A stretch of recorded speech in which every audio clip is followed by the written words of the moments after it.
Pulsar. Pulsión. Pulsión de radio. Un programa donde la cultura late y el inconsciente nunca falta a la cita.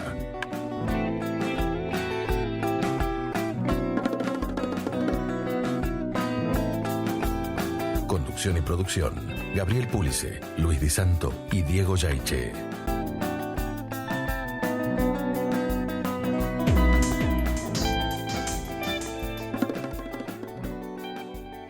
Buenas noches, estamos en el aire. Esto es Pulsión de Radio, cuarta temporada, episodio 30. Mi nombre es Gabriel Pulice y aquí, bueno, hoy estamos el equipo completo. ¿Qué tal? Muy buenas noches, Diego Yaiche. Buenas noches, Gabriel. Buenas noches, señor Di Santo. Buenas noches, caballeros. ¿Cómo están? Bien, muy bien. Bueno, estamos acompañados también por nuestro distinguidísimo invitado. ¿De quién se trata? Y la verdad que es un lujo, ¿no? Un lujo. Se trata del señor Luis Rigal, ¿no? A Luis lo conozco hace muchos años a través de su mujer Beatriz Avigador, compañera de facultad, colega nuestra, psicoanalista. Ajá.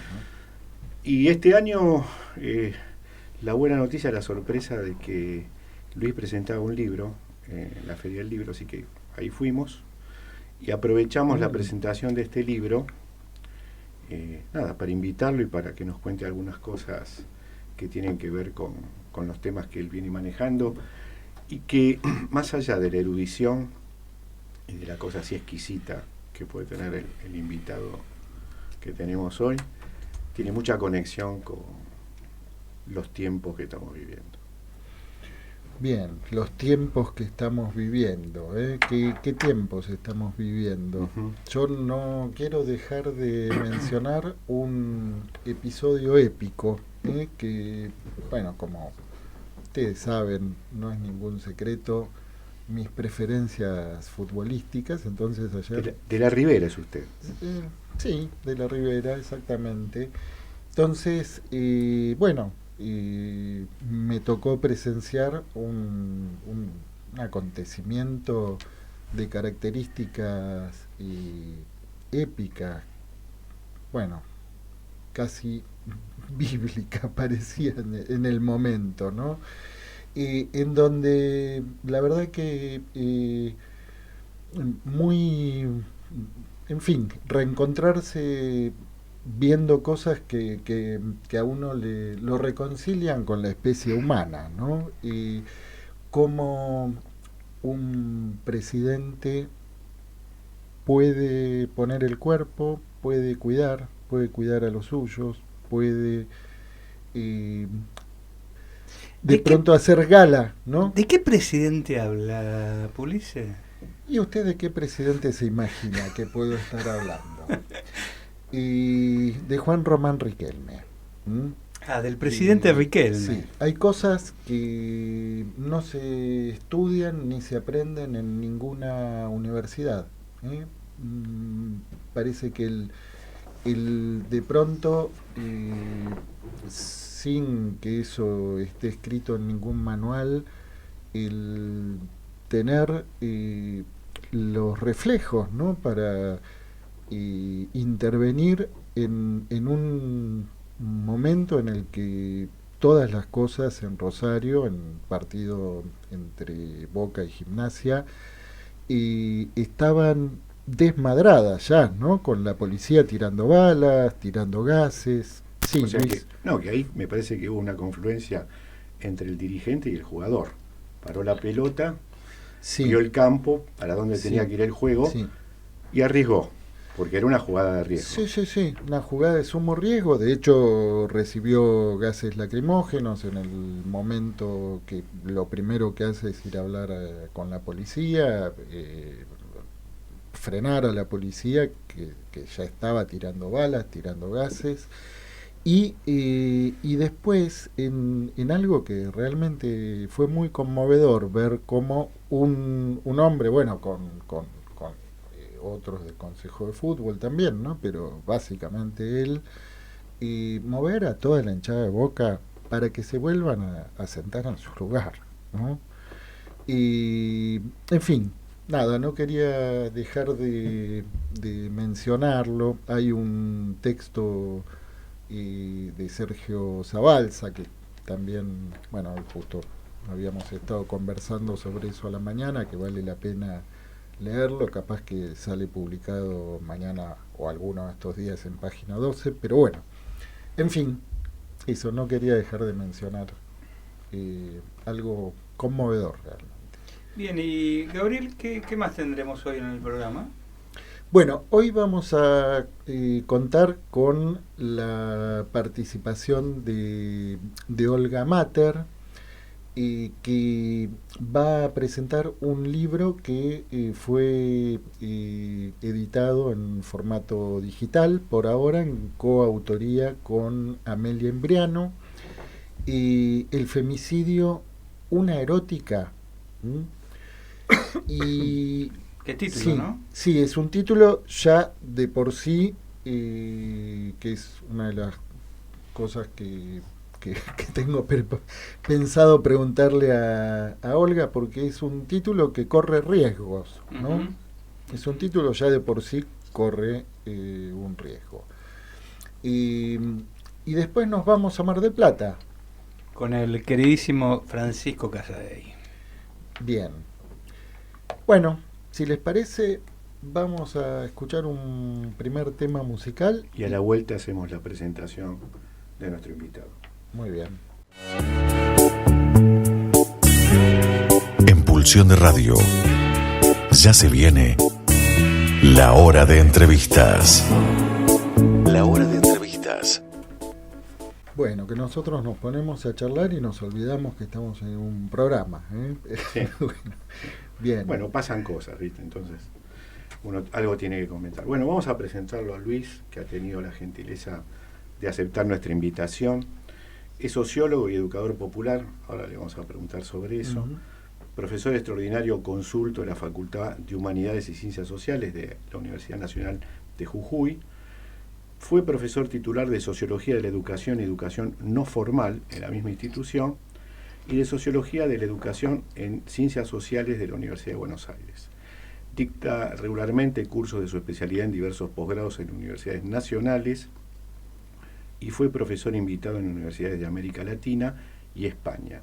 Se ha especializado en teorías críticas de la educación, educación popular, epistemología y metodología de la investigación socioeducativa y dimensiones culturales, políticas y educativas del pensamiento de Gramsci.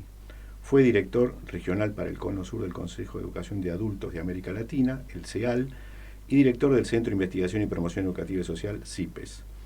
Es investigador categoría 1 del Programa de Incentivos a Docentes e Investigadores de Universidades Nacionales.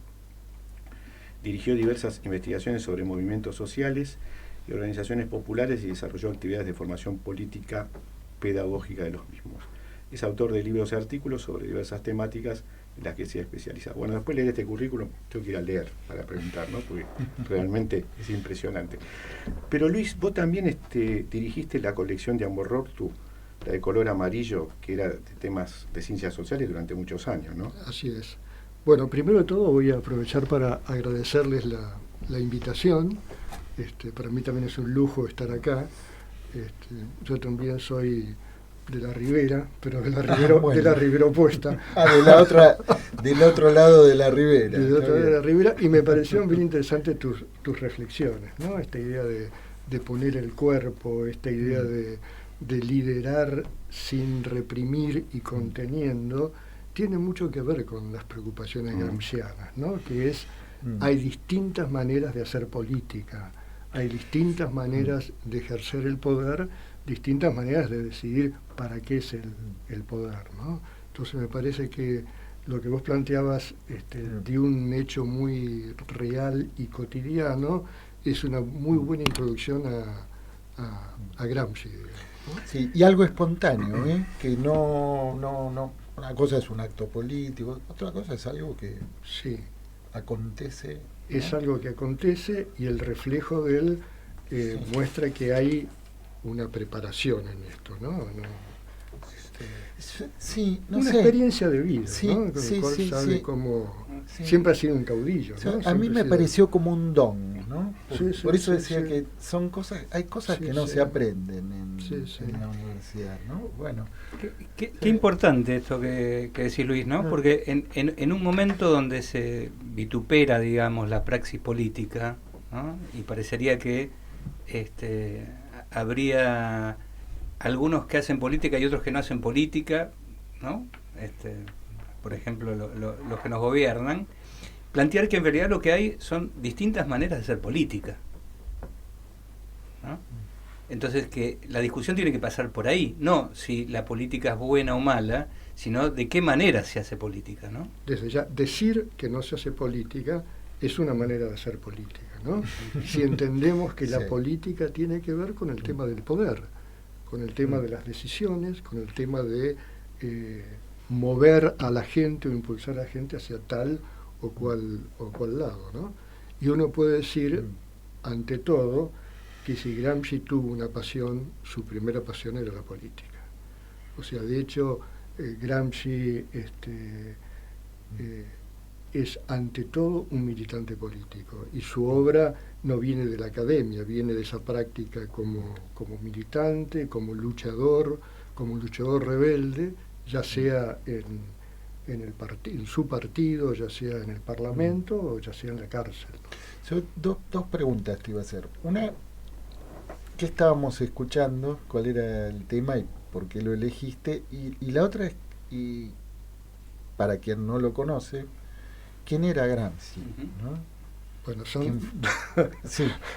Empiezo. La primera es un tema del Chango Spasiuk y de un noruego que se llama Pierre Barle, un guitarrista, y como dicen ellos en un que dice ya el álbum de ellos se llama Hielo Azul, Tierra Roja, ¿no? O sea, recordemos que el Chango viene allá de Misiones, y los dos amantes de la naturaleza y de la preservación de la naturaleza. Entonces me pareció, más allá de que es un excelso ejemplo de música fusión, ¿no? Es un encuentro, es un diálogo de dos culturas, ¿no?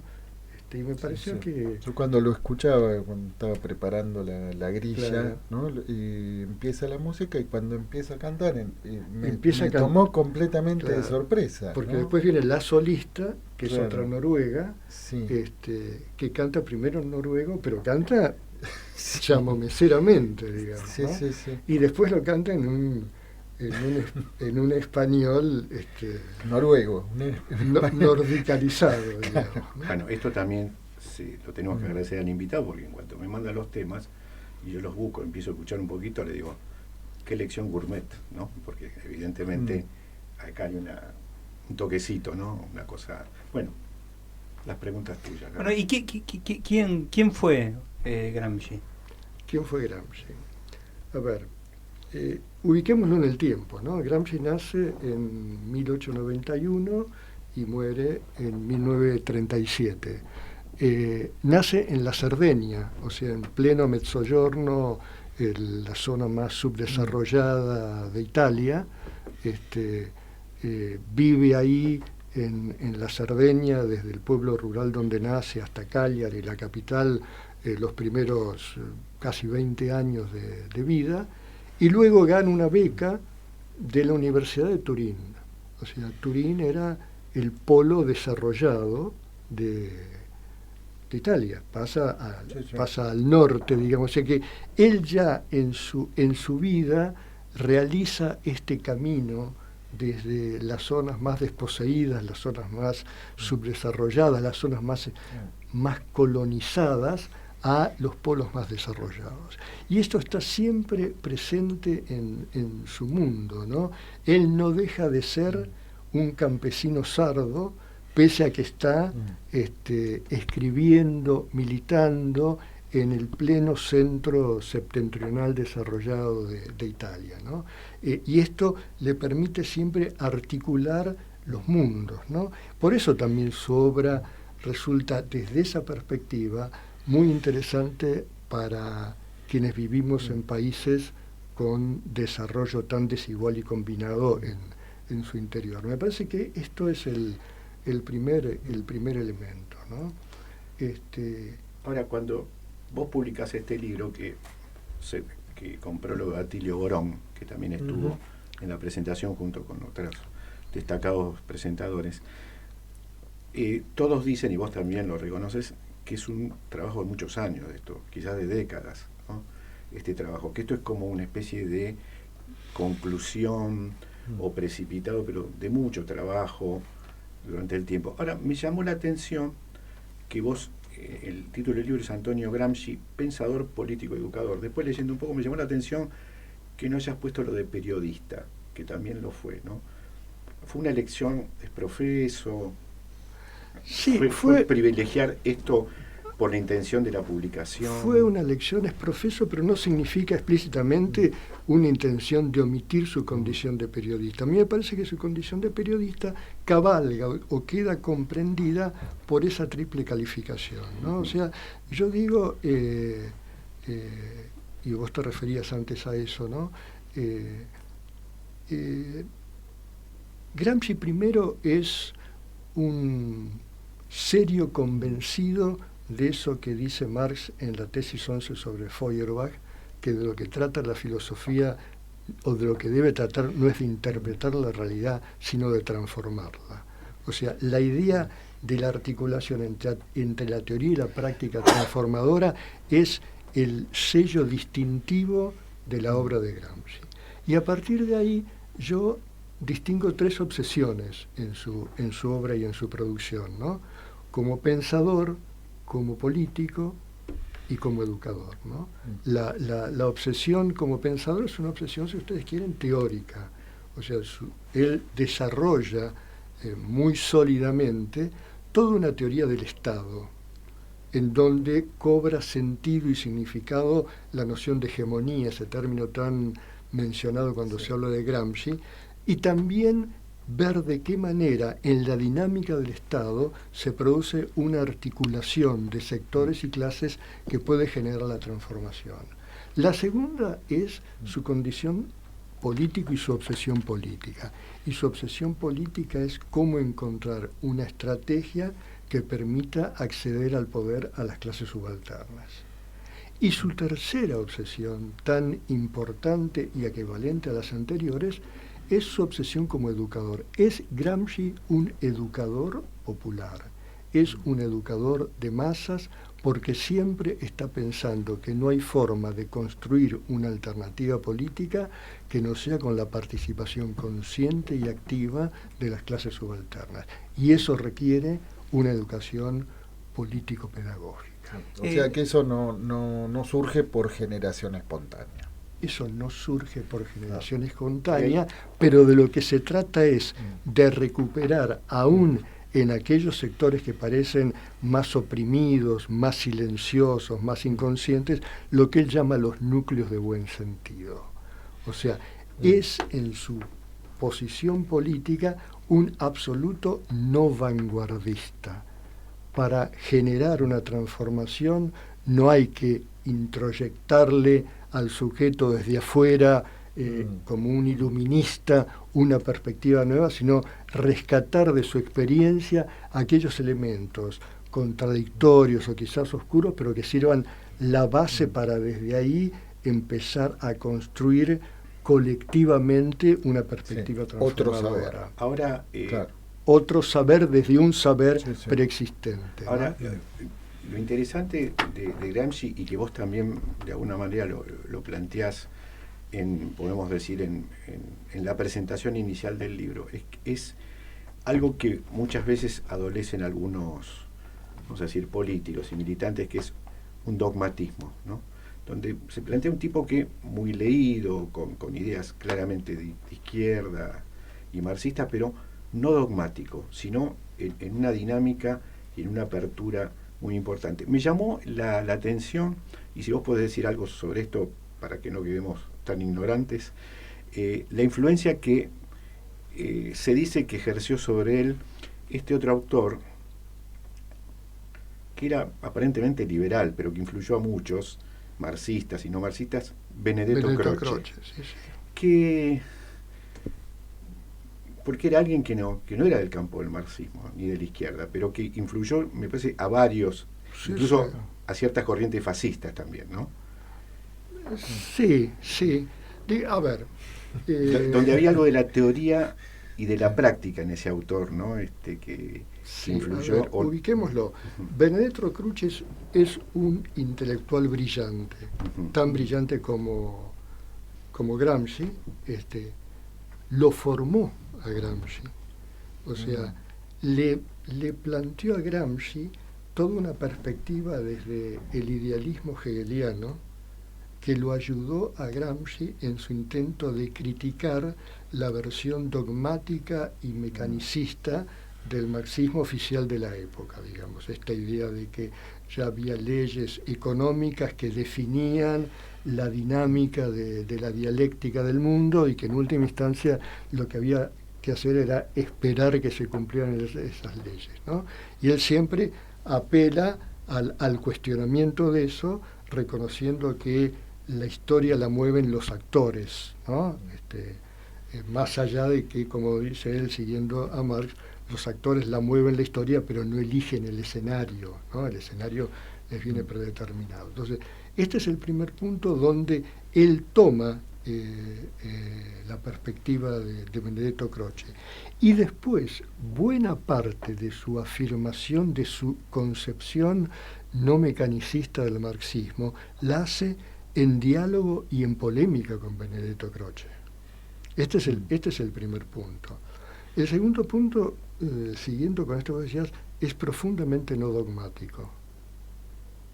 Y él dice, yo soy un historicista absoluto, que ahí apunta a otra característica de Gramsci, que era, Gramsci no es un elaborador de una teoría de conceptos abstractos con pretensión de aplicación universal, sino que dice, esto que yo digo acá, hay que ver cómo se aplica en otro lado. Y además aprende de la práctica, o sea, Gramsci vive apasionadamente lo que es la Revolución Rusa del 17, funda con otros compañeros un periódico que se llama L'Ordine Nuovo, el Orden Nuevo, que era la búsqueda de cómo convertir en Italia esa experiencia, y es toda la experiencia de los consejos de obreros al estilo de los soviets rusos, una experiencia que se llama el Bienio Rojo, que dura 2 años, ¿no? Donde en el norte de Italia, en Turín, consigue una efervescencia social, un proceso que parece revolucionario y que se eclipsa y capota en 2 años. En 2 digamos, años. cae, se derrota. Y lo primero que dice Gramsci ahí es, no conocíamos Italia.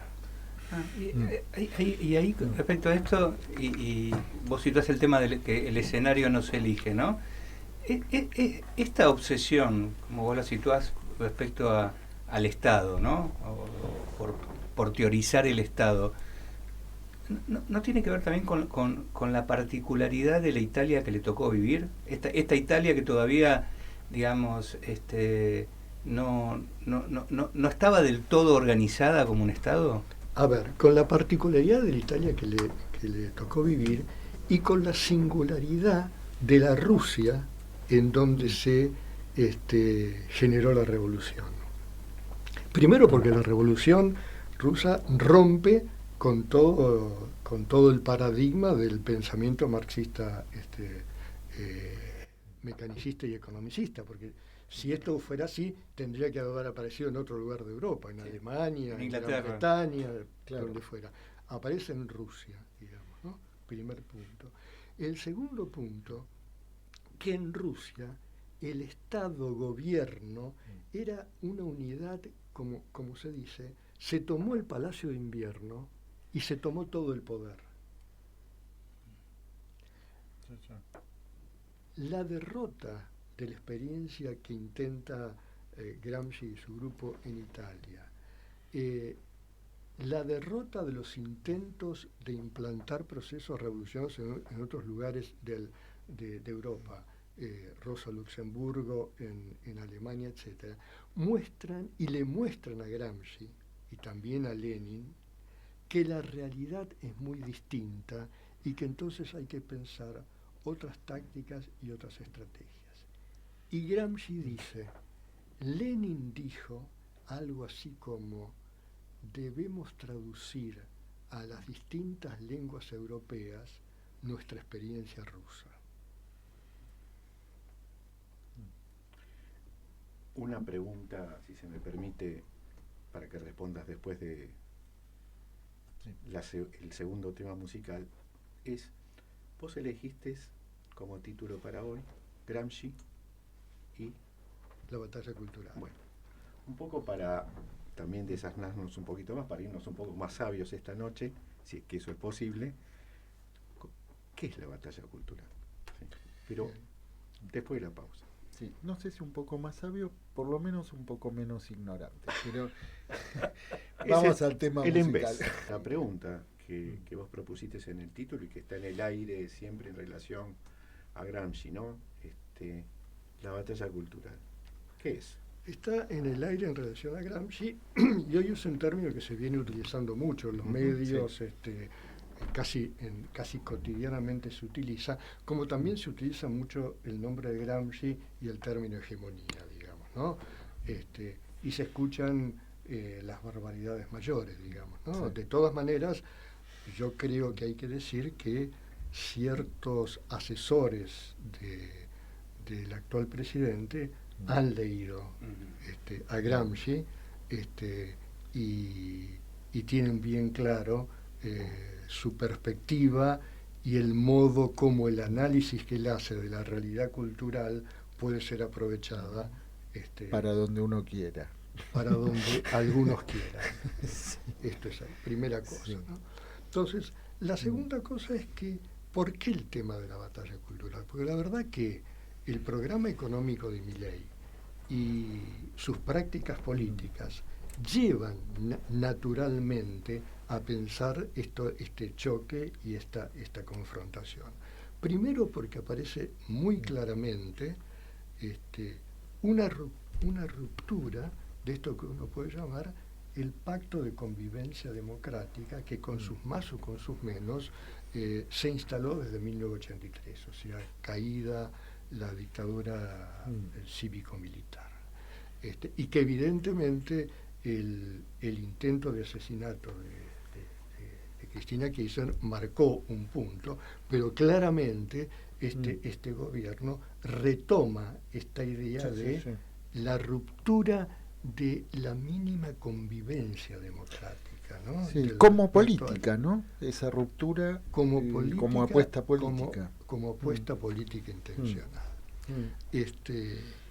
Y la segunda es que se monta el programa económico sobre la precarización, sobre la profundización de los efectos de la crisis económica que se vino desatando desde el 2015 hasta ahora, y que de alguna manera mostraron a muchos cómo esta democracia no iba aparejada con un mejoramiento de las condiciones materiales de vida, sino con todo lo contrario. O sea, también ha habido una especie de decepción acerca de esto.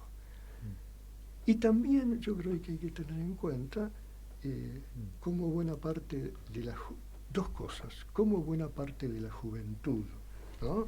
Se sintió frustrada, se sintió marginada, se sintió poco protagonista real o potencial de lo que estaba sucediendo, y cómo muchos de los sectores populares dejaron de identificarse, como lo venían haciendo, si uno quiere, inercialmente, con la opción del peronismo, digamos. Entonces, todo esto, si ustedes quieren, genera un revoltijo social, económico y cultural, y yo creo que en ese aspecto es cuando dice, bueno, crisis de la democracia, crisis de la propuesta política de los partidos tradicionales, genera lo que Gramsci llama crisis orgánica, ¿no?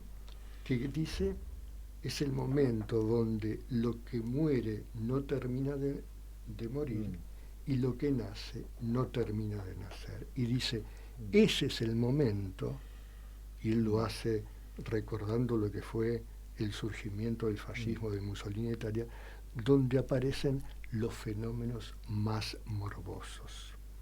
Algo de esto creo que vos habías mencionado en la presentación de tu libro, cuando te tocó hablar, ¿no?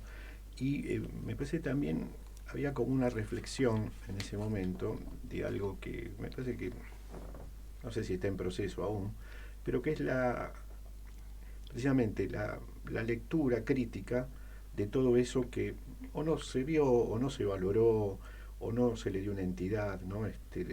Que venía gestándose durante un tiempo importante, de lo que hoy podemos decir los partidos que están en la oposición, ¿no? Sí, sí. ¿Vos qué pensás de eso?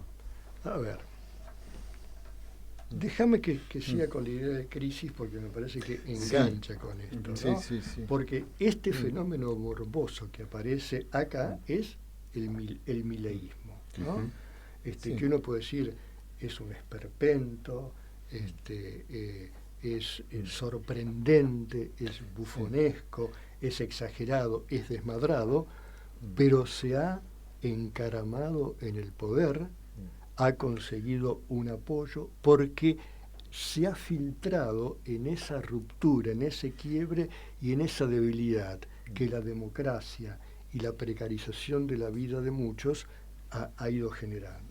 Sí, él mismo utiliza la palabra morbo, ¿no? Casi con orgullo, ¿no? Hablando en nombre propio, ¿no? Claro, sí, lo dice permanentemente, lo dijo últimamente, ¿no? Sí. Como la exaltación del morbo, ¿no? Claro, y me parece que ahí aparece otro punto que vale la pena tener en cuenta, que es, no olvidemos que en este país y en nuestra sociedad, buena parte del imaginario colectivo, y cuando hablo del imaginario colectivo abarco a una gran mayoría de gente, está atravesado por el neoliberalismo. O sea, el mileísmo no es más que una etapa nueva, distinta del imaginario neoliberal. O sea, me parece es un punto central. Y el imaginario neoliberal ha facilitado estos quiebres y estas rupturas. Primero, por el individualismo exacerbado que ha generado, ¿no? Una mezcla de utilitarismo, ¿no? De pensar solamente el bien individual y del egoísmo. Otra cosa que viene de ahí es lo que llamo una especie de neodarwinismo bélico, ¿no? Es decir, el otro ni siquiera es un adversario, ya es un enemigo, y como tal... Sí, y no es humano prácticamente. Claro. ¿No? Porque hay una deshumanización. Hay una deshumanización. El otro, ante todo, es un enemigo que tiene que ser neutralizado o eliminado, ¿no? Sí. Hay un capítulo de Black Mirror, no sé si la conoces, la serie. La conozco poco. Bueno, hay un capítulo en donde hay un ejército, ¿no? que combate a los insurgentes y usan unas máscaras que hacen que en el encuentro con esa gente, ¿no? Que es y no ni escuchan lo que escuchan, lo escuchan como si fuera el sonido de un insecto y los ven completamente desfigurados, es decir, los ven no humanos, ¿no? Los ven no humanos. No humanos. Esto que vos decís, Gaby, me hace acordar algo que ya he comentado acá en el programa, discúlpenme si lo repito, que esta es como en este punto, ¿no? Es una versión, vamos a decir, más extrema, más intensa de aquel comentario de Neftar cuando lo presentó a Menem, dijo, no sé ustedes, pero yo lo veo alto, rubio y de ojos celestes, ¿no? Y nadie dijo nada, me acuerdo. Y acá es, no, somos más lindos, somos mejores, somos más éticos. Mira qué interesante, Sí. porque es una manera que no se me había ocurrido a mí de hacer la introducción al concepto de hegemonía. Ajá. Bien. Porque en Gramsci la batalla cultural es una batalla por la hegemonía. Ujú. Entonces, ¿qué es la hegemonía en Gramsci? La hegemonía es un conjunto de conocimientos, de creencias, de representaciones, de atribuciones de sentido, lo que Gramsci va a llamar la dirección intelectual, y también de valores y de normas, o sea, y lo va a llamar la dirección moral, consensuados por gran parte de los sectores sociales que expresan los intereses de sectores específicos, pero revestidos de una cierta universalidad, como si fueran patrimonio de todos. Ya que apelaste a Neustadt, yo sé si recuerdan generacionalmente el Sí. personaje de Doña Rosa. Al cual él le hablaba. Era su interlocutora. Era la interlocutora que expresaba el discurso hegemónico del momento transformado en sentido común. O sea, lo que no sé, las puteadas a la privatización, a la burocracia, a los partidos políticos, todo eso dicho naturalizadamente. Ujú. Y ahí aparece el otro elemento. Lo que genera esta hegemonía es una desaparición del pensamiento crítico. Entonces, esto me parece que es el punto fundamental. Y entonces, primero y todo hay que aceptar que en este momento, no sé si podemos hablar de ganadores o de perdedores, porque es una dinámica permanente, pero sigue predominando acá la hegemonía neoliberal en esta vertiente exagerada del mileísmo, ¿no? Y Luis, y respecto a esto, ¿no? Porque yo te escuchaba, ¿qué es lo que no acaba de morir? En este momento, ¿no? Que ubica Gramsci, ¿no? Digamos, la crisis orgánica. En nuestro caso, ¿qué es lo que no acaba de morir? Políticamente no acaba de morir la inercia de los partidos tradicionales que no llegan a reconvertirse o a dejar que aparezca dentro de los mismos, una alternativa política distinta, superadora y transformadora. Dentro de los mismos partidos. Digo, si se porque quiere, sí. yo pregunto y nos pregunto, Mm. ¿aparece hoy un discurso hegemónico alternativo que suponga un proyecto político, económico, social, transformador, que asegure o que pretenda una búsqueda de una utopía posible, ¿no? Algo mejor, distinto, pero realizable, ¿no? Bueno, pero fíjate qué interesante, porque en Estados Unidos hay elecciones ahora en unos días, ¿no? Y hasta que en determinado momento uno de los candidatos se retiró, ¿no? Lo retiraron. Lo retiraron, ¿no? Pero era más o menos lo mismo que estás diciendo, ¿no? Eran Trump, Biden, y realmente no representaban ninguno de los dos ninguna... No. ¿no? Como dice Chomsky, son variaciones dentro del mismo partido. Sí. Hay una frase que vos ponés en la introducción que me gustaría leerla tal cual, ¿no? Porque vos lo escuchás a Luis hablar, lo mismo que cuando escribe. Tiene esa manera tan clara y tan elegante, ¿no? Pero que tiene que ver con un poco lo que también preguntaba Diego, ¿no? Porque estamos hablando de Gramsci, de lo que pasa en Argentina, pero vos arrancás la introducción, ¿por qué Gramsci hoy? ¿No? Y voy a la primera razón, a leerla tal cual, para que vos después puedas decir lo que quieras. Una primera razón reside en que su pensamiento, tallado en un pasado histórico concreto, del cual fue actor e intérprete veraz, resulta hoy un fermento activo para instalarnos en nuestro tiempo presente y analizarlo con una intención transformadora a través de los dispositivos teóricos y conceptuales por él elaborados. Atención a esto, ¿no? Para ello resulta una guía siempre fructífera su preocupación por articular dialécticamente la tensión entre el pesimismo de la razón, la conciencia de los obstáculos, y el optimismo de la voluntad, la disposición a superarlos, no voluntaristamente, sino en términos estratégicos, o sea, más inteligente, supongo, ¿no? El primero, que acá es el remate, ¿no?, de este párrafo, el primero para no engañarse, el segundo para no desistir fácilmente. Sí. Aparte de sí.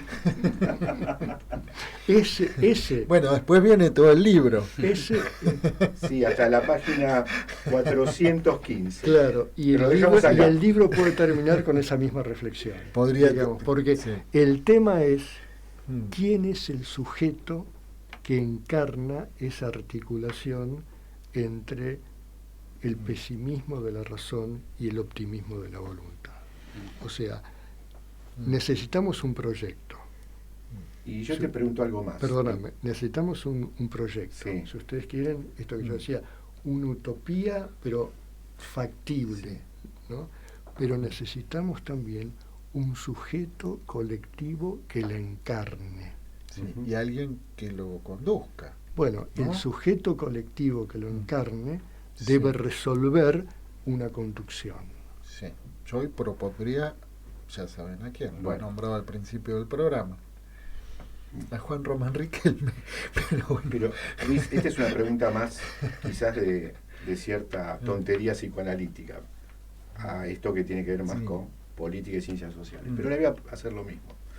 No lo hacen mis colegas, la hago yo, así que me hago cargo. Entre el pesimismo de la razón y el optimismo de la voluntad, ¿dónde se ubica el deseo? Si es que se puede ubicar. Acá caíste en la trampera de los psicoanalistas, ¿viste? La esperaba. 3-1.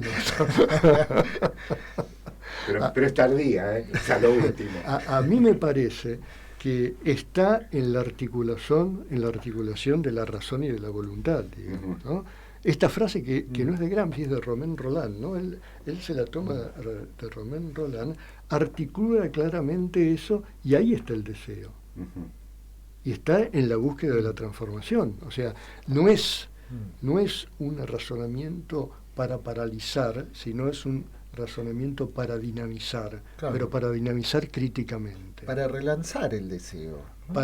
Pero el deseo, y déjenme que me abandone la senda psicoanalítica. Nos está gambeteando, está bien.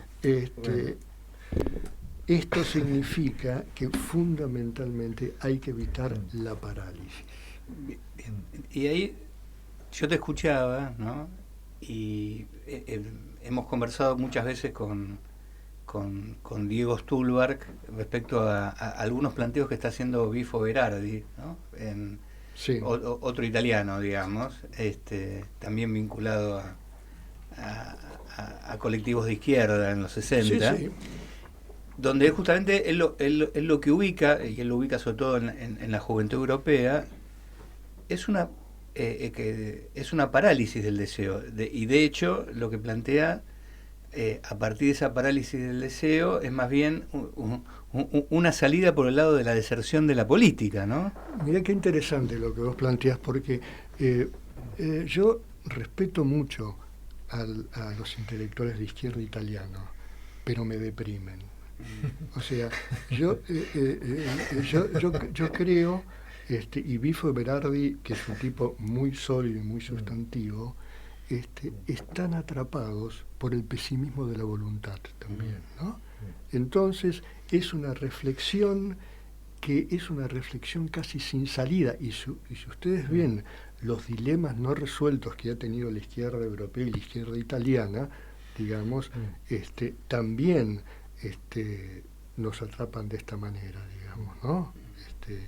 Yo creo que permanentemente hay como una resignación casi melancólica, digamos, ¿no? Como si quedaran ellos mismos entrampados en un goce mortífero. Hay un texto muy interesante de Traverso, que es otro que se llama La melancolía de la izquierda, ¿no? Que dice, o superamos esto, o nos autodestruimos, digamos, ¿no? Es que quedamos en especulaciones que no llevan a la transformación, ¿no? Más bien llevan a la parálisis. O sea, ¿cómo reintroducir la alegría en la praxis política, ¿no? La alegría y el apasionamiento. Pero ¿no hay algo de la derecha que muestra algo de esta vitalidad, ¿no? de esta cosa, vamos por eso, vamos rápido, Sí, claro, vamos sí. De una manera brutal, ¿no? Arrasemos, Sí. sí. Y de alguna manera el mileísmo muestra eso, ¿no? Un movimiento irrefrenable, cruel, ¿no? La apología de la crueldad a muchos los fascinó, digamos, ¿no? Y a otros, Maquiavelo, de quien Gramsci bebió mucho, Sí. cuando habla del príncipe, dice, el príncipe tiene que buscar ser amado y ser temido. Y si hay que optar entre las dos, fundamentalmente ser temido. Y yo creo que eso es hoy el dilema para mucha gente, que quizá empezó amándolo y temiéndolo a Milei. Hoy básicamente desaparece un poco el amor, pero queda el temor. Sí, eso ¿no? se verifica en los ámbitos laborales, ¿no? Por ejemplo, en el ámbito del Estado, ¿no? Está la gente aterrorizada. Aterrorizada con la motosierra loca que en cualquier momento porque no toca, solamente ¿no? es la apología de la crueldad, sino que una especie de maximalismo, ¿no? Sí. La motosierra. Bueno, ahora apareció el morbo, ¿no? Ahora apareció un nuevo símbolo que es el tanquecito de la DGI, ¿no? O sea, porque no es solamente que, digamos, que cerró la FIP, sino que vuelve a aparecer la famosa DGI de la dictadura militar. Sí. Además son todas analogías bélicas, ¿no? Entonces genera angustia, genera parálisis, genera temor, ¿no? Es como vivir en guerra sin estar en guerra, ¿no? ¿Cuál soy el sujeto colectivo que aparece firme confrontando? Esa articulación los universitarios precaria de estudiantes, docentes y no docentes que se han parado firmemente, que encaran una confrontación en términos de disputa de hegemonía, pero que están aislados. La única institución que hoy le hace frente es la AFA. Sí. Bueno, sí. Sí. Y en ese punto también el presidente, el presidente ese que tiene todos mis respetos, El de la Ribera, también encarna personalmente esa oposición, ¿no? Y sí, parece...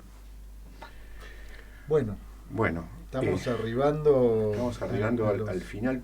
Y Luis, más allá de lo que venimos conversando y de las preguntas que estamos haciendo, ¿qué querés decir? A ver, lo primero que yo quiero decir, y por ahí tomando el legado gramsciano, es que más allá de los momentos difíciles, primero, no es el primer momento difícil que uno personalmente o colectivamente atraviesa, y seguro que no va a ser el último. Entonces, lo que uno no puede es paralizarse.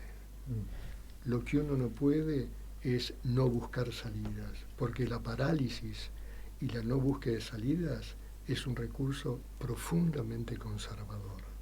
Entonces, no hace falta que enarbolemos y gritemos revolución, pero sí por lo menos busquemos entre las alternativas posibles y colectivamente algo que nos permita romper con esta tragedia y buscar un panorama relativamente alentador.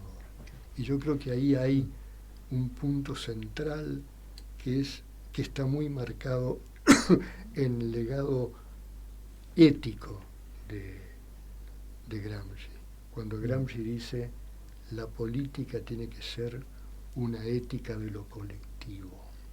Solo vamos a poder hacer algo profundo y transformador cuando transformemos el yo en un nosotros. ¿Qué significa? Superemos el individualismo, superemos los vínculos destructivos y pensamos cómo organizarnos solidariamente, pero también potentemente. Si no hay organización, no hay posibilidad de transformación.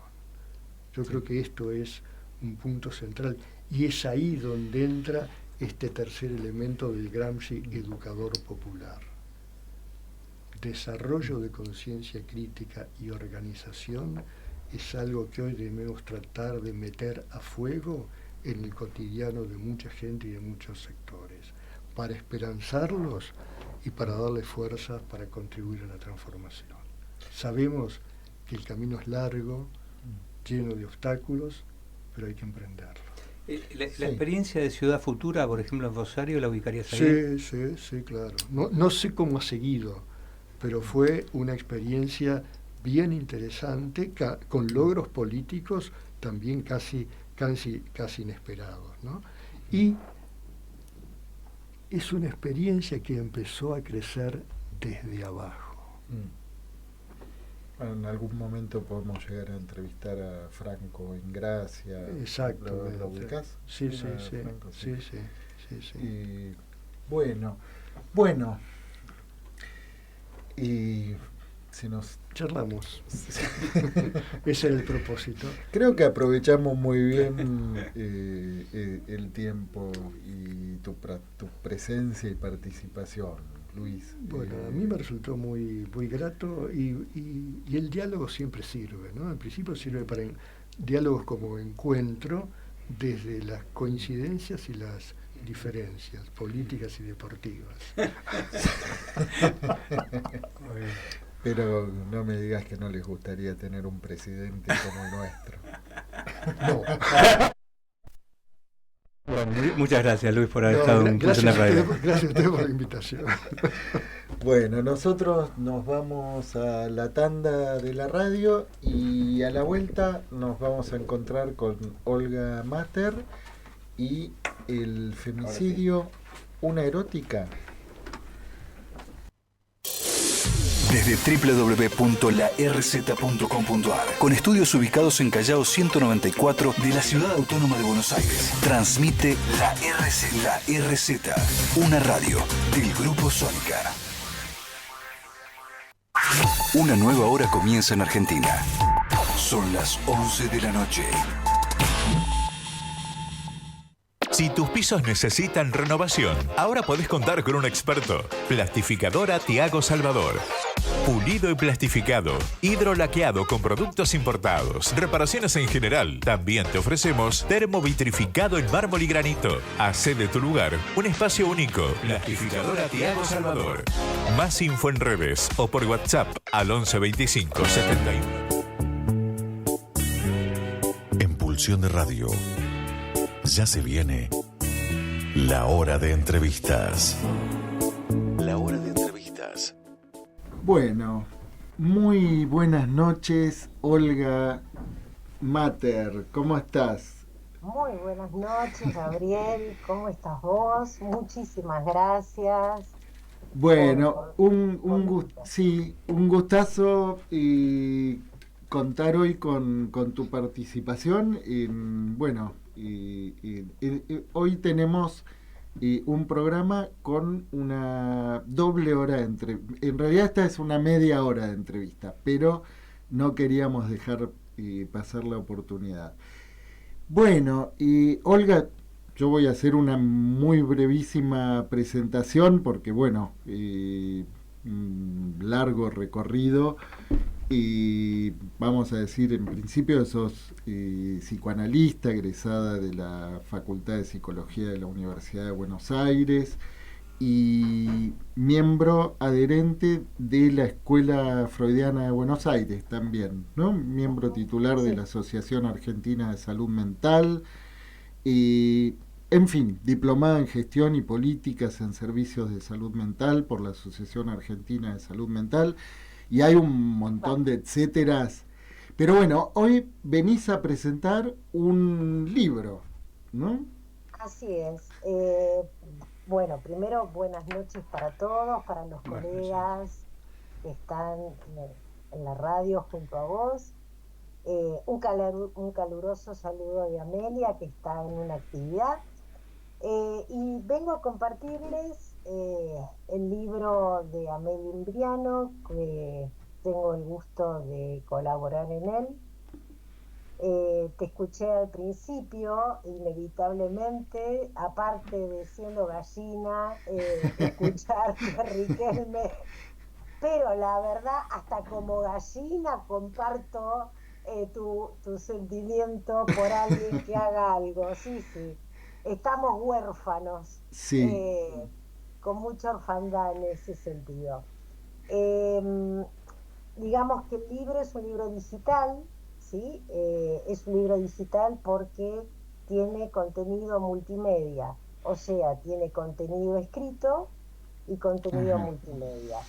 El libro tiene el formato de EPUB y también en PDF, que permite que se descarguen todos los contenidos. El libro se inició con un seminario de Amelia, que fueron 2 días en enero, en medio de la pandemia, en el 2021. El seminario se llamaba justamente El feminicidio, una erótica. Sí, que ya de por sí el título, hoy comentábamos, es un título que entraña un riesgo, ¿no? Amelia dice, es un título provocador. Es un título provocador, sí. Sí.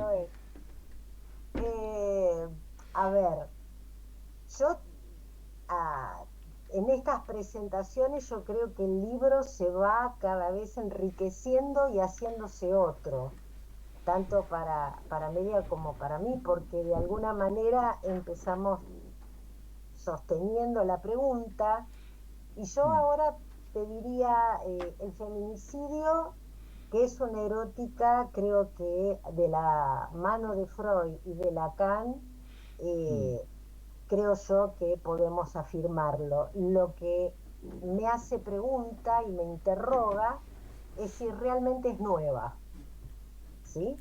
O sea, en el libro, digamos, lo que hicimos fue plasmar el contenido, todo el contenido teórico y el contenido digamos, desde lo clínico, y todo lo que es Power se pasó a video, ¿sí? Y se conformó diferentes anexos, ¿sí? En la última parte están todos los videos, pero la lectura del libro es una lectura interactiva.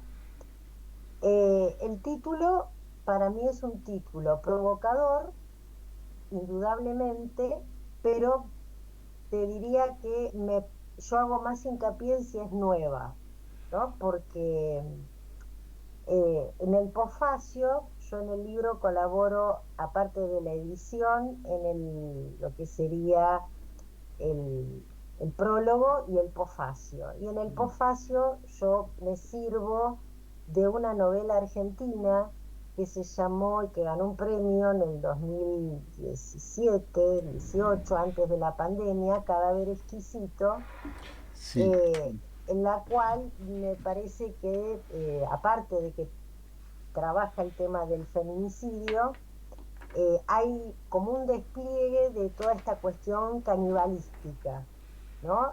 Que para mi gusto, tanto Freud como Lacan, y hay un anexo en el libro donde están las citas, tanto de Freud, seleccionadas, por supuesto, seleccionadas y por orden cronológico, en donde puede verse cómo Freud a lo largo de la obra intentó con cada caso clínico y con cada investigación armar una erótica, ¿no? Bueno, lejos de pensarnos en ese lugar, pero sí creo que es posible, ¿no? poder contemplar algunas aristas. Sí, ahora, Olga, vos decías que en cada presentación, para Amelia y para vos, tenían la sensación de que el libro se iba transformando, ¿no? Sí. Y ¿podés contarnos sobre esas transformaciones que fue teniendo Bárbaro. para ustedes el libro? Sí, lo hemos presentado el libro ante un público. El libro es de distribución gratuita Ujú. y Bien, para la comunidad en general, o sea, no está pensado para solamente los colegas, ¿no? bien. O sea, lo Lo, podemos compartir. por supuesto, Bueno, y gustosamente, Gabriel, si ustedes lo quieren distribuir también a los radio-tele espectadores, como decía sí, Ginsburg, no hay ningún problema, con mucho gusto. bien, bueno, Eh, bárbaro. Hicimos una presentación ante un público de abogados.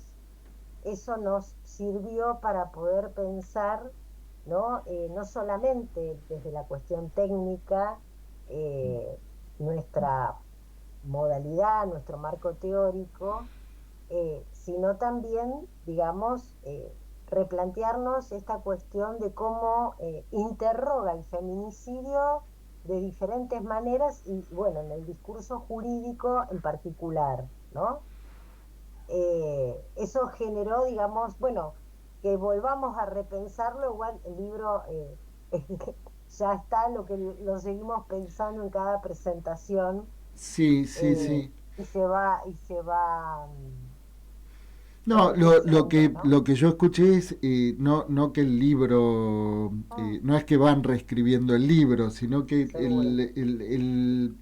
el modo de pensar ustedes el libro y en en esas interlocuciones que van teniendo, y bueno, de algún modo hace que lo lean distinto ustedes mismas, ¿no? Sí, sí, sí, Sí. sí. Y plantearnos esto que Mm, vos recién decías, ¿no? La provocación del título, mm, cómo genera, digamos, cierta grieta, ¿no? O sea, mm, desde aquellos que suponen como que sería una cuestión irrespetuosa mm. eh, y demás, ¿no? O sea, y bueno, el feminismo, etcétera, etcétera, ¿no? Ha tenido ciertos Ujú. efectos de gran debate. Olga, Diego Yaiche, buenas ¿Qué noches. tal? ¿Cómo te va, Diego? Vos decías que habían ubicado algunas aristas en esta erótica. ¿Podés mencionar algo de eso? Vale. Primero, digamos, por lo menos pensamos que esta erótica sería una lógica libidinal pulsional, ¿no? Les hablaba del tema para mi gusto, del canibalismo, ¿sí? Hay algo que se repite permanentemente en los feminicidios. Aparecen estas mujeres muertas, asesinadas, en donde los cuerpos son cortados, ¿no? Aparecen permanentemente sesgados en trozos, en lo real, ¿no? De los cuerpos, Mm. eh, que uno diría pareciera reeditar, ¿no? La cuestión más primitiva Mm. en relación como Freud lo plantea en Totem y Tabú, ¿no es cierto? Mm. Uno diría, todo feminicidio, sí, es parricidio, porque lo que hace es apelar al padre, ¿no? Y desde Tótem y Tabú podemos pensar esta cuestión míticamente, ¿no? En donde esta apelación al padre, no por nada son mujeres y estos hombres, o tenemos diferentes casos. De hecho, Amelia, en una de estas presentaciones que hicimos, lo pensó y coincido en esta cuestión ampliada, ¿no? El feminicidio y sus equivalentes, ¿no? No necesariamente el feminicidio como digamos, una mujer asesinada, sino también el acoso laboral, las cuestiones que permanentemente tienen como objeto de desprecio, Sí, degradación. Exactamente, ¿no? O sea, en relación a las mujeres desde corta edad, ¿no? Porque hoy advertimos que se está lamentablemente generalizando también en niñas, ¿no? Ahora, No sé si...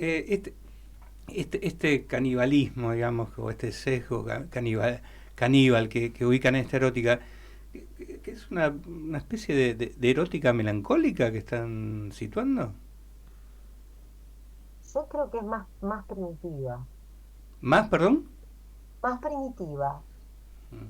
Para mí es algo que, digamos, para mí es una respuesta a lo real de la época, ¿no? Por eso tomaba lo de Riquelme, ¿no? Y esta orfandad, ¿no? De hacer consistir a un otro, ¿no?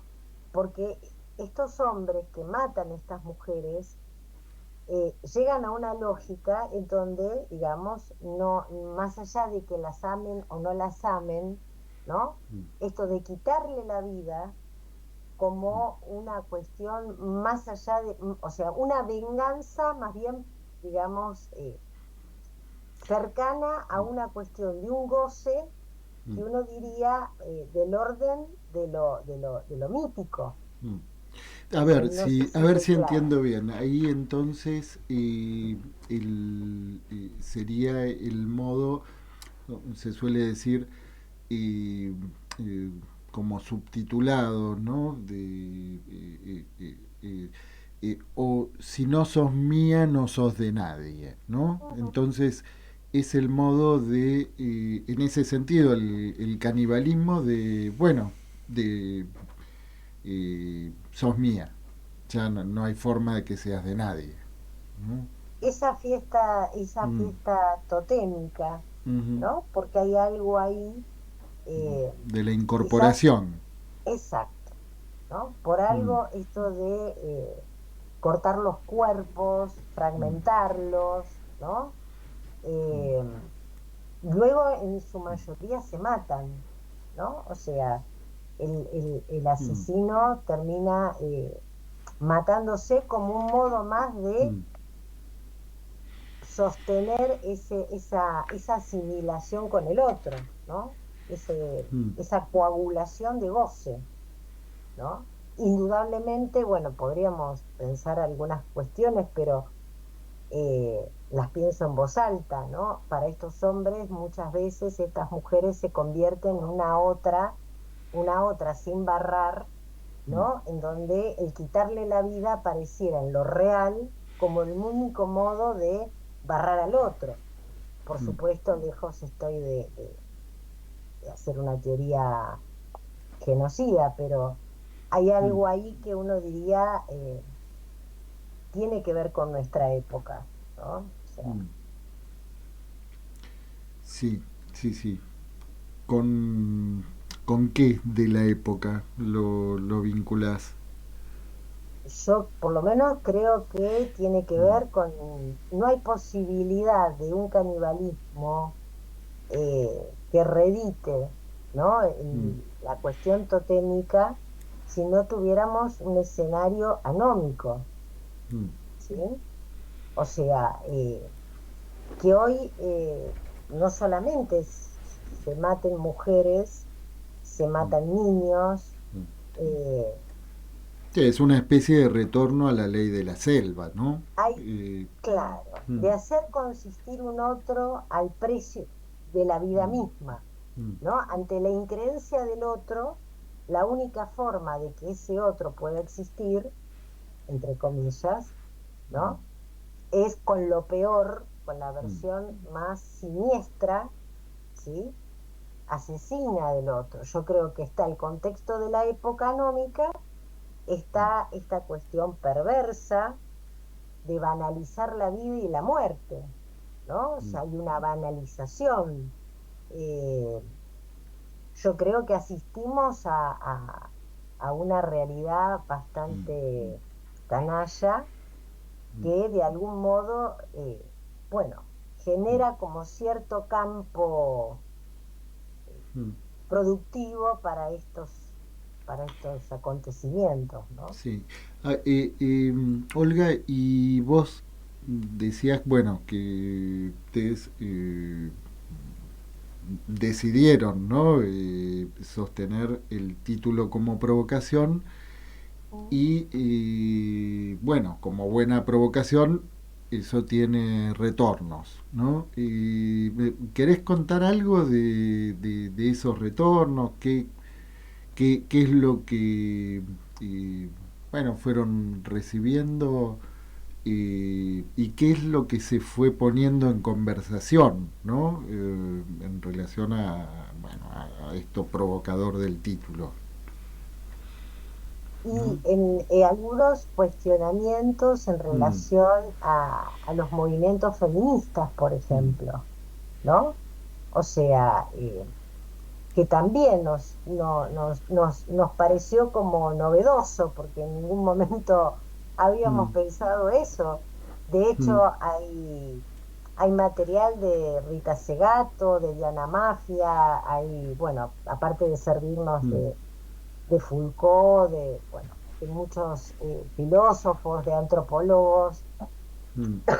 No nos sorprendió ese tipo de debate, porque lejos, yo creo que la provocación del título tiene que ver con esto de ponernos a preguntar, ¿no? Que nos interroga y que de hecho seguimos pensándolo. ¿Y sobre qué giraron? ¿Sobre qué fue o sobre qué es que se viene encendiendo esos debates? Yo creo que, digamos, el debate de pensar de que pensar una erótica sería como justificarlo, cuando en realidad lo que hacemos es denunciarlo, digamos, ¿no? Denunciarlo es correr cierto velo, ¿sí? Que hay efectos en las subjetividades y en lo colectivo, ¿sí? Del otro, de la cultura, que generan,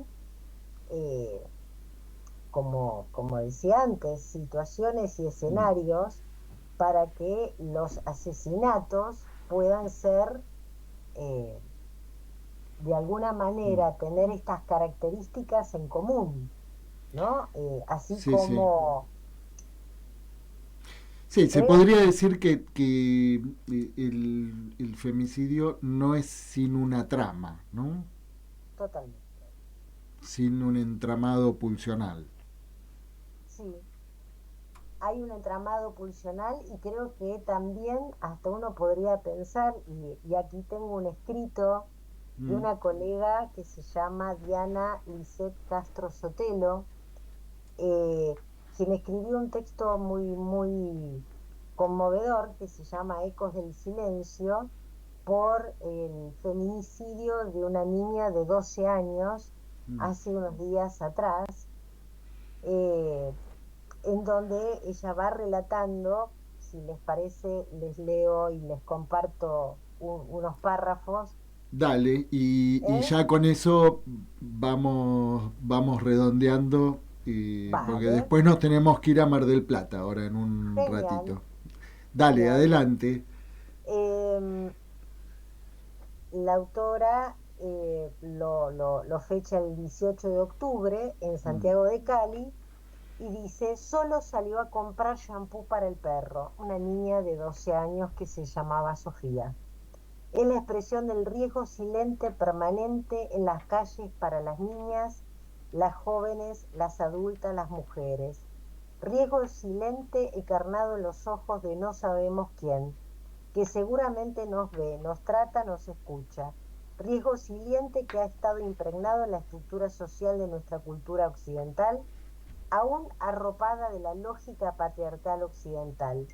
Riesgo silente personificado por estructuras perversas que gozan con el sufrimiento del otro.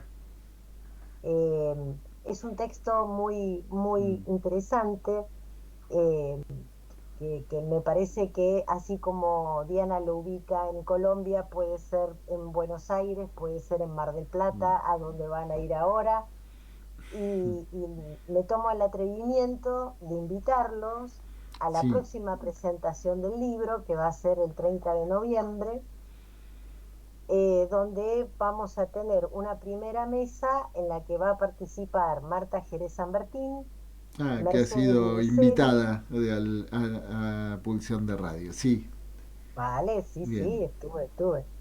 Mercedes Vinicelli, Berenice Mejía Iturriaga, en una segunda mesa Cecilia Costanzo, Inés Graca Rodríguez y Sandra Vieira.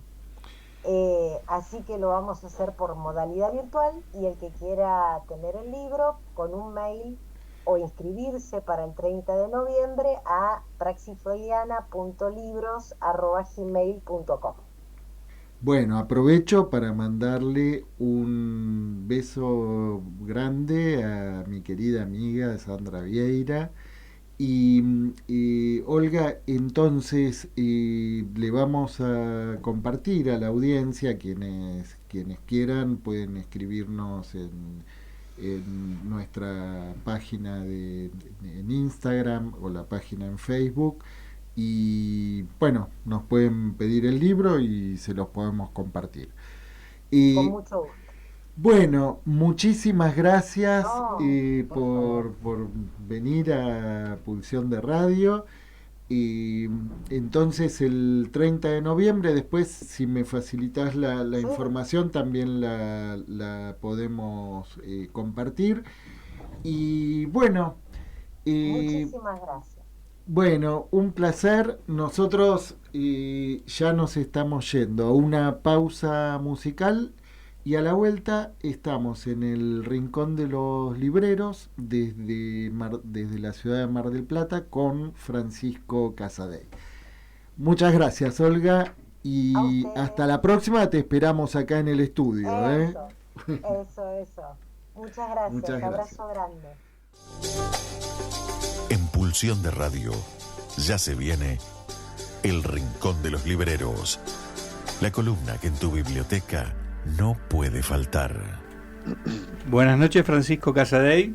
Buenas noches, ¿cómo están? Muy bien, Francisco. ¿Cómo estás vos? Enfermo con una gripe bastante terrible, pero sobreviviendo. Bien. Bueno, pero firme en Pulsión de Radio.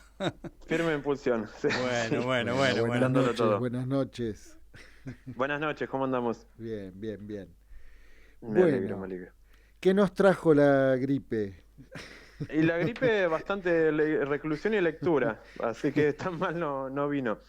Bien, ¿y nos puedes compartir un poco de esas lecturas? Sí, por supuesto.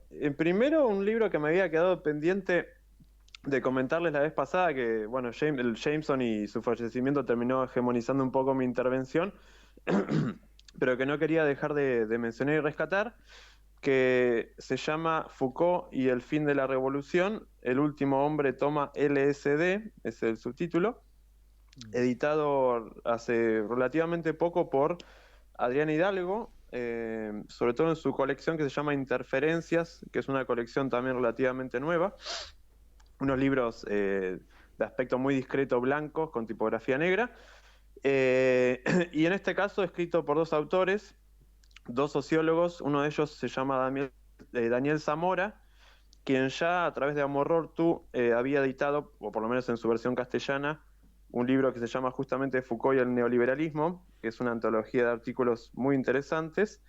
Y también este libro, Foucault y el fin de la revolución, está escrito a su vez por otro sociólogo que se llama Mitchell Dean.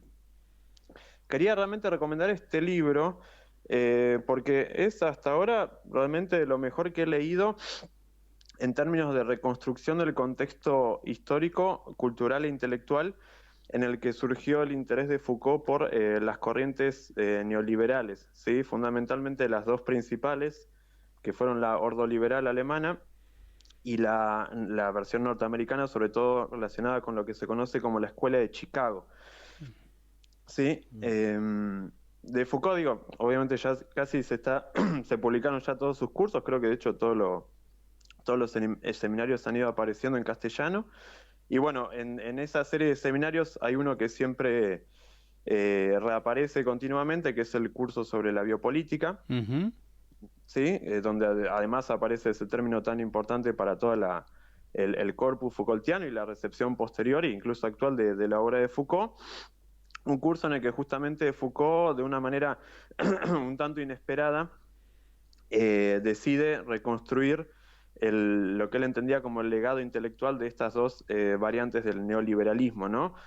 Un neoliberalismo que para la época todavía era muy fresco, es decir, la gente cuando escuchaba esta palabra no la escuchaba con los ecos o reverberaciones que tiene para nosotros, ¿no? Con toda la historia acontecida, sino que se presentaba justamente como, en todo caso, como una doctrina económica o como un cuerpo de pensamiento más original y más fresco, ¿no? Y a mí, de hecho, personalmente, nunca había terminado de entender que era puntualmente lo que a Foucault lo había convocado en este campo como de la teoría, y de hecho en muchas recepciones contemporáneas se hace un uso bastante crítico de la lectura que Foucault hace, ¿no? De los ordoliberales y de los neoliberales.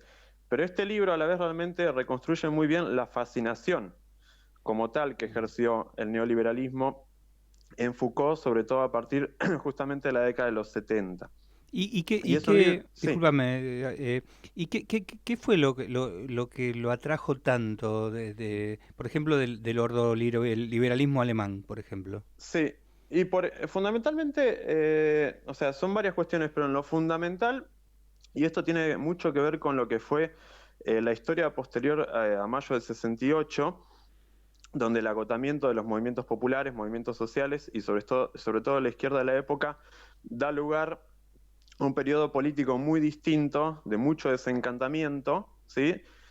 Contexto en el que aparecen estos, entre comillas, famosos nuevos filósofos, que algunos de los cuales todavía siguen dando vuelta, como André Glucksmann y Henri Levy, que habían sido militantes de la ultraizquierda, que devinieron directamente acérrimos, digamos, militantes primero liberales y después directamente casi de ultraderecha, en contra de todo su propio legado de militancia, sí, que había marcado justamente el acontecimiento del 68.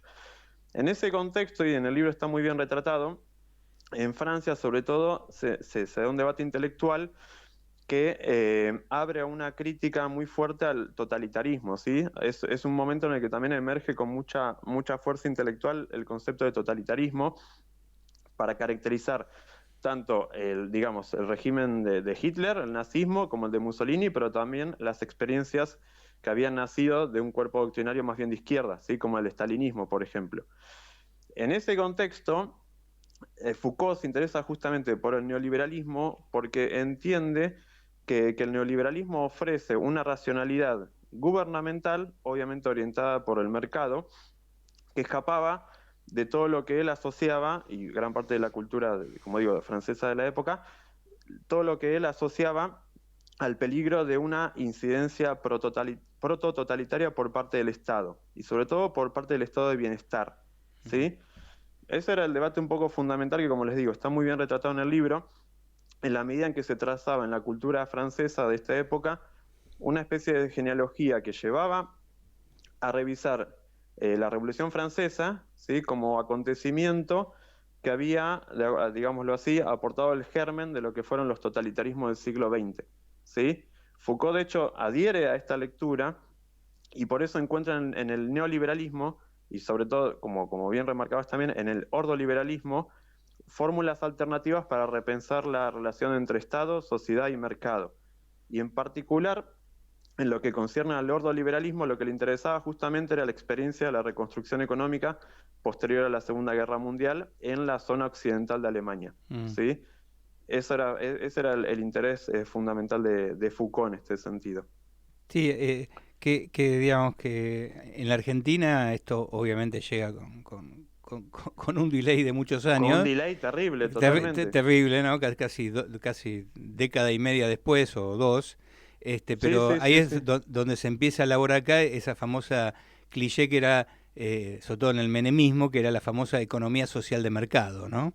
Exacto, exacto. Por eso, para nuestros oídos, primero que como bien lo remarcás, la recepción de estos cursos de Foucault fue tardía, no solamente en el mundo hispanohablante, casi con 30 años de demora, casi 30, casi 40 años de demora, y a la vez, como bien decís, lo que tuvo que ver con las experiencias de implantación del neoliberalismo en esta parte del mundo, no se dio como ocurrió en Francia, a través de la lenta inserción de reformas estructurales que más o menos coincidían con los ánimos de la época misma, ¿sí? En el libro también está muy bien retratado lo que fueron las afinidades políticas de Foucault, y en particular con un presidente francés que asumió en el 74, llamado Giscard, que justamente lo que planteó fue el primer esquema, por así decirlo, neoliberal, que intentó reformular la relación entre Estado y sociedad, o sea, desarticulando lentamente lo que había sido el estado de bienestar, para dar paso justamente a una primacía del mercado, con todas las figuras asociadas que a su modo conocemos, ¿no? La de capital humano, el emprendedor de sí o el empresario de sí mismo, la idea de que el Estado tiene que retirarse lo más posible de lo que es la regulación de la sociedad civil y por lo tanto de lo que es la interacción del mercado, etcétera. Entonces ese es un poco el laboratorio en el que Foucault justamente decide estudiar de la manera más exhaustiva estas corrientes para de hecho apoyarlas con mucho entusiasmo, ¿sí? No era simplemente una fascinación inducida por una especie como de amenaza o peligro, sino todo lo contrario. Era una fascinación que se parecía realmente mucho, que se pareció mucho a una seducción teórica. Mucho a la militancia. También, exacto. Ahora, vos lo situás entonces que el trabajo de Foucault en principio era un poco adhiriendo a estos modelos neoliberales cuando él hace su análisis.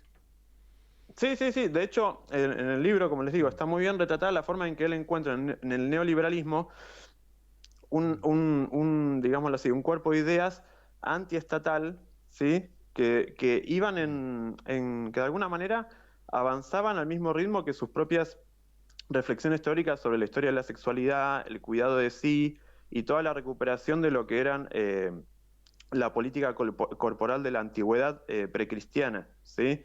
Foucault entendía que de alguna manera este neoliberalismo, realmente analizado con mucha ingenuidad hasta cierto punto, y en el libro esto lo marcan mucho, él veía que en el neoliberalismo uno podría llegar a encontrar una especie de normatividad antiestatal que daba lugar justamente a un juego más abierto en torno a la capacidad que cada uno tiene de construirse a sí mismo como sujeto, ¿sí?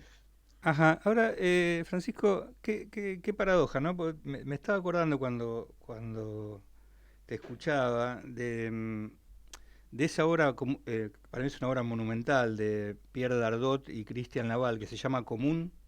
No sé si la tenés presente. Por supuesto. Y después ellos sacaron Común y sacaron otro texto más. Ellos tienen la razón, creo que uno llama la nueva razón del mundo. Exacto, a ese me refería, Sí. ¿no? Son dos textos que son prácticamente complementarios, ¿no? Y donde en esos textos, no me acuerdo en cuál de los dos, o en los dos probablemente, hay un análisis muy fino del ordoliberalismo alemán, pero que se apoya, a pesar de que estos dos autores tienen una posición claramente de izquierda, digamos. Sin embargo, se apoyan muchísimo en Foucault a la hora de sus análisis, ¿no? Sí, total. De hecho, ellos le deben mucho a Foucault. Lo mismo, por ejemplo, con Wendy Brown, que tiene un libro que es muy bueno, que se llama El pueblo sin atributos. Creo que el subtítulo es algo así como La revolución silenciosa del neoliberalismo, donde ella también se apoya en los cursos de Foucault para desentrañar justamente esta especie como de nuevo dominio hegemónico del mercado, ¿no? Y cómo este dominio hegemónico erosiona la democracia, erosiona principios institucionales obviamente ligados a nuestra coexistencia democrática, etcétera, etcétera. Entonces, en el libro también en Foucault, El fin de la revolución, esa ambivalencia también está muy bien analizada, en el sentido de cómo, más allá de esta adopción de ciertos principios neoliberales por parte de Foucault, la recepción contemporánea o cierta recepción tendió a utilizar justamente sus análisis como una plataforma crítica, más que como una especie de oportunidad para generar nuevas adhesiones o una ponderación positiva del neoliberalismo como tal. Pensaba a la inversa, por ejemplo, que pasa con algunos textos de Deleuze, ¿no? Totalmente. Donde algunos textos de Deleuze pueden ser tomados desde el pensamiento, en este caso de derecha, para Sí. avalar, digamos, determinadas orientaciones del capitalismo actual, ¿no? Totalmente, eso es tal cual lo decís. De hecho, hay un exponente que un poco marcó la pauta en ese sentido, que es Nick Land, que es básicamente un tipo que ahora vive en China, bastante excéntrico, Sí. que es un poco el que le dio vida a toda la corriente aceleracionista de derecha, Ujú. Me acabo de comprar basándose... un libro de caja negra sobre aceleracionismo. Ah, la antología, ¿no? Sí, sí, sí. Sí, gran antología. Bueno, hay un par de textos de este Nick Land ahí, donde justamente su apoyo teórico fundamental es Deleuze y Guattari, el Deleuze de Antedipo y Mil Mesetas, para en realidad articular una defensa explícita del poder deshumanizante del capitalismo, ¿no? Y esta cuestión de la desterritorialización absoluta de los flujos del capital, etcétera. Entonces también esto da cuenta de los usos posibles, ¿no? De estas teorías o de estas ideas filosóficas. Como remarcás, bueno, en el caso de Foucault tenemos en tiempos contemporáneos más bien una reapropiación crítica de su lectura, que era bastante apologética, y quizás en el caso de Deleuze y Guattari hay una reapropiación más bien apologética cuando había más bien una crítica en la época, ¿no? Ujú, ujú. Sí. Después, no quería dejar de mencionar que también en el libro está muy bien analizado lo que también fue el apoyo de Foucault a la revolución iraní de 1979, otro capítulo excéntrico a su modo, pero no menos importante para también entender un poco las derivas de su propia obra. Y por lo menos hasta donde yo he leído, también un capítulo que no había encontrado tan estudiado, ¿no? En el contexto de la evolución de las ideas de Foucault. Sí, ahora me llama la atención, Francisco, que vos antes hablabas de ingenuidad y ahora de deriva, ¿no? Sí. Y digo, son, hablando de Foucault, ¿no? Que es una referencia cultural tan potente, ¿no? Uh-huh. Y ya, por lo menos a mí me llamaron la atención, ¿no? Estos dos modos de nombrarlo, ¿no? Desde la ingenuidad y la deriva. Sí. Sí, bueno, preguntarte, si tenés algo para decir sobre eso, ¿no? Porque no, ya esas dos palabras caracterizan a Foucault, por lo menos para mí, de una manera novedosa, ¿no? Y sorprendente. Sí, con ingenuo, o sea, me refiero a que, por ejemplo, la evaluación positiva que Foucault empieza a hacer del neoliberalismo comienza sobre todo a mitad de la década de los 70. Para ese entonces, en Chile, por ejemplo, ya se había instalado una dictadura que lo que precisamente estaba tratando de hacer era implementar una política neoliberal que reestructurara la sociedad en su conjunto. De hecho, también en gran parte avalada e inducida por Milton Friedman, uno de los exponentes de la escuela de Chicago, ¿no? Uh-huh. Entonces, con ingenuidad también me refiero a eso, y es algo que en el libro también se menciona, que de alguna manera esta fascinación a Foucault lo volvió un poco ciego frente a la implementación concreta que se estaba haciendo o se estaba intentando hacer de estas doctrinas en otras partes del planeta. Francisco, ¿Sí? ¿podrá tener que ver también con la fascinación que tenía sobre todo para muchos colectivos gay, la cultura californiana que empezaba a surgir en esa época? Sí, eso de hecho, el subtítulo de esta cuestión del último hombre toma LSD hace referencia al viaje que Foucault emprende en el 74, 75 a Estados Unidos, y cuando efectivamente consume LSD en estos famosos paisajes del Death Valley, y se incorpora y vive y experimenta toda la cultura gay y sadomasoquista de la época, ¿no? En esta California tan exaltada, tan abocada, ¿no? Como a la liberación sexual y demás. Sí, Californication, es... ¿no? ¿Cómo? Californication. Californication total. Sí. Y es un acontecimiento que marca también la deriva en las investigaciones de Foucault. Pero sobre todo porque en conjunción justamente con lo que para él marca el tiempo del fin de la revolución como proyecto colectivo, universal y abarcador, se abre justamente este otro campo de experimentación que es el que él también conoce en la California de esa época, ¿no? y que tiene que ver con otros usos del placer, como también él enfatiza, con otras modalidades de aproximación corporal, relaciones sociales, etcétera, que justamente para él transcurrían a espaldas del Estado, ¿no? Y eso es lo que de alguna manera se empieza a transformar en un patrón común en este interés que él tiene tanto por la cultura sexual californiana como por las teorías neoliberales y demás. Quizás, y esto me parece que estos autores que recién recordaba ubican muy bien, quizás lo que todavía no podías vislumbrar Foucault en ese momento es que estas transformaciones neoliberales, el actor principal de estas transformaciones era el Estado mismo.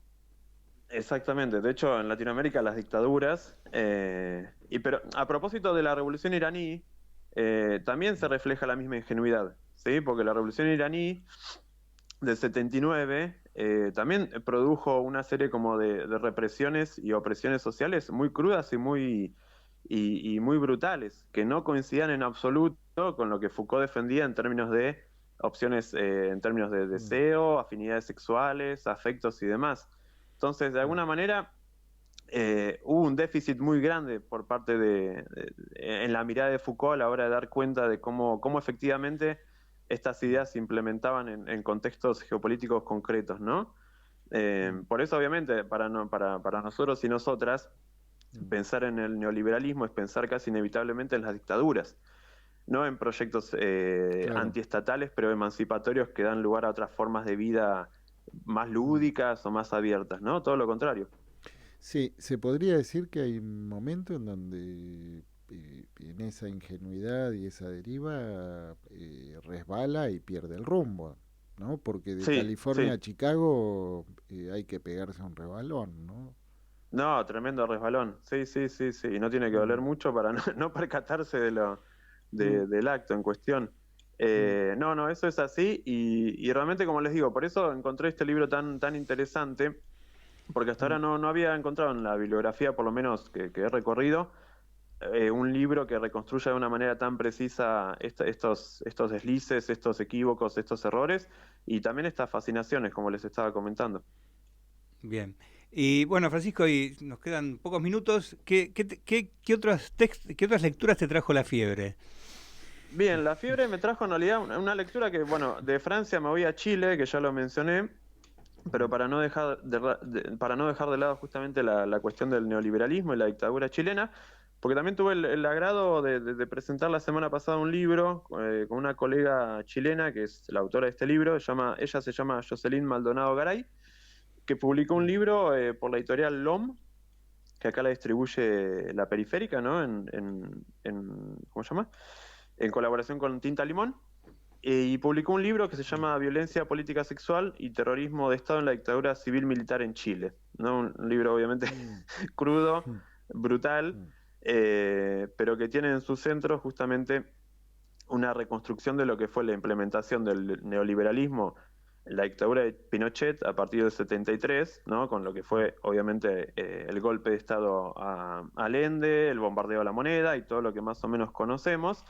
Pero en el centro de esta reconstrucción justamente aparece este concepto de violencia política sexual, que fue acuñado por un colectivo de mujeres que sobrevivió a los embates de la dictadura, un colectivo de mujeres que se llaman Mujeres Sobrevivientes Siempre Resistentes, y que tuvieron la necesidad de acuñar este concepto, violencia política sexual, para que ingresara como una categoría jurídica que permitiera reconocer delitos de lesa humanidad, justamente delitos de lesa humanidad vinculados a la violencia sexual, ¿sí? Cosa que en el contexto chileno no había ocurrido, sobre todo también en gran parte por la impunidad que rigió a la sociedad chilena postdictatorial. Bueno, discúlpame, Francisco, y en el contexto argentino, hasta la denuncia de Silvia Lavairu tampoco, ¿no? Totalmente. De hecho, vieron que hace poco se confirmó la condena, una nueva condena al Tigre Acosta por delitos sexuales cometidos justamente en la ESMA. Acá aprovecho para recomendar rápido un libro, por ahí lo conocen. Se publicó hace 10 años, ahora conocí una reedición que se llama Putas y Guerrilleras, Crímenes Sexuales en los Centros Clandestinos de Detención, escrito por Miriam Lewin y Olga Warnat. Ahora está actualizado con un prólogo de Rita Segato, que justamente aborda esta cuestión tan truculenta que fue casi una norma tanto en las dictaduras, ¿no? En las dictaduras del Cono Sur. Así que, bueno, este libro de Jocelyn, como les comentaba, pone este concepto en el centro de lo que fue la reconstrucción, pone este concepto en el centro de la reconstrucción de la implementación dictatorial del neoliberalismo, para ver cómo la violencia sexual fue un eje fundamental de esa política del terror. Sí, no fueron simples contingencias. No, al contrario. De hecho, el concepto lo que denota justamente es instrumentalidad y sistematicidad en la implementación de estas técnicas terroristas de violencia sexual, ¿no? O sea, lo equipara a la apropiación de niños. O sea, rige para varios casos, tanto la apropiación de niños como las agresiones físicas, las vejaciones, humillaciones, violaciones, pero no solamente padecidas por mujeres, sino también por muchos hombres, ¿no? Hombres a quienes se obligaba justamente a presenciar violaciones de familiares o de compañeras de militancia, hombres que también fueron obviamente torturados, en zonas genitales, violentados, también violados, toda una serie de prácticas terribles que fueron implementadas con plena conciencia por parte del aparato militar. En este caso, obviamente, en el libro se trata del aparato militar chileno y está a la vez muy bien analizada justamente todo lo que fue la escuela de aprendizaje de las técnicas de contrainsurgencia, ¿sí? Que permitieron y habilitaron el uso justamente de estas técnicas de tortura. Sí, que hubo academia, ¿no? Sí, hubo academia militar permanente y persistente a la hora de poner en acto estas técnicas, estas tecnologías, ¿no? del poder en su faceta más terrorífica. Y un poco el libro lo que analiza es justamente cómo estas técnicas apuntaban a un disciplinamiento corporal que era necesario y requerido para que la dictadura chilena pudiera sostenerse, durante los 17 años que se sostuvo, ¿no? También es un libro que, la sociedad chilena, y lo hablaba con ella, está muy fracturada todavía por estos debates, la nuestra a su modo también, pero en el caso chileno la impunidad fue directamente la ley, y hasta el día de hoy muchos delitos sexuales que se cometieron en la dictadura aparecen replicados a su modo, ¿sí? Por las fuerzas policiales o los carabineros o las fuerzas militares chilenas en contextos de protesta y de represión social. Entonces, un poco la intención del libro también es analizar de qué forma este fenómeno no es que quedó simplemente anclado en el pasado como algo superado, sino que sigue sobreviviendo en la actualidad. Permanece vigente la impunidad. Exactamente. ¿Y dónde fue la presentación, Francisco? ¿Cómo? Perdón. Vos dijiste que vos presentaste este libro. ¿Dónde fue la presentación? La presentación fue la semana pasada. Hice un viaje relámpago a Capital. Estuve un día y medio básicamente en la ex Facultad de Sociales, ahí en Marcelo T. Alvear, en el contexto de un seminario que se impartió sobre las violencias en América Latina ahora en el siglo XXI. Y la conferencia de cierre estuvo a cargo de Daniel Feierstein, por ahí lo conocen de nombre. Sí. La conferencia de cierre estuvo a cargo de él más que nada, un tipo muy interesante, y aprovecho también para recomendar otro libro que apareció antes de lo que es el fenómeno Milei, de hecho bastante antes, fenómeno Milei como fenómeno mediático fuerte, un libro que publicó en el, si no me equivoco, 2019, se llama La construcción del enano fascista, ¿no? Un ensayito que también recomiendo mucho, que de alguna manera anticipa y aporta claves muy interesantes para seguir analizando mucho de lo que nos rodea. Bien. Bueno, Francisco, estamos ahí con al límite. Imagino que la fiebre te ha traído más lecturas, así que quedarán para la próxima entrega. Por supuesto. Bueno, que te mejores. Gracias. Un placer igual para la con próxima. Bueno, y nosotros nos estamos ya despidiendo. Y hasta el próximo jueves. En Pulsión de Radio.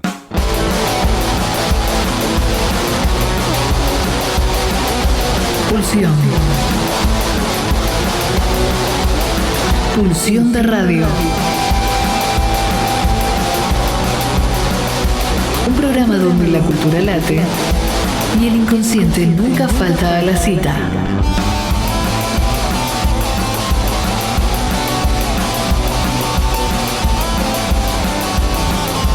Nos volvemos a encontrar el próximo jueves de 22 a 24 aquí, en la RZ.